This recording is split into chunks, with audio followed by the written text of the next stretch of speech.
يا أيها الناس إنا خلقناكم من ذكر وأنثى وجعلناكم شعوبا وقبائل لتعارفوا إن أكرمكم عند الله أتقاكم إن الله عليم خبير আল্লাহ রাব্বুল আলামিন তিনি বলছেন ইয়া আইয়ুহান নাস, ওহে মানব সকল তোমরা শোনো, ওহে মানব সকল তোমরা শোনো, নিশ্চয় আল্লাহ রাব্বুল আলামিনের নিকট সবচাইতে অধিক উত্তম ব্যক্তি হচ্ছে যে ব্যক্তি তাকওয়ার দিক থেকে উত্তম, যে ব্যক্তি পরহেজগারিতার দিকে উত্তম, ওই ব্যক্তি হচ্ছে আল্লাহ রাব্বুল আলামিনের কাছে সর্বশ্রেষ্ঠ বান্দা বান্দি হবে।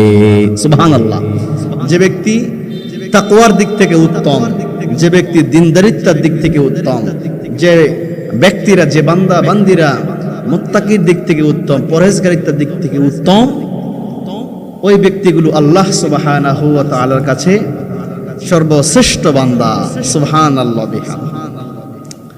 আমার প্রিয় ভাইরা, এই আয়াতকে সামনে রেখে মুফাসসিরিন ইকরামরা তারা বলছেন আল্লাহ রাব্বুল আলামিনের কাছে কোনো বংশ পরিচয় চলে না, আল্লাহ রাব্বুল আলামিনের কাছে কোনো সম্ভ্রান্ত পরিবার চলে না, আল্লাহ রাব্বুল আলামিনের কাছে কোনো জাতি ভাষা কোনো সম্পদ ব্যক্তি চলে না।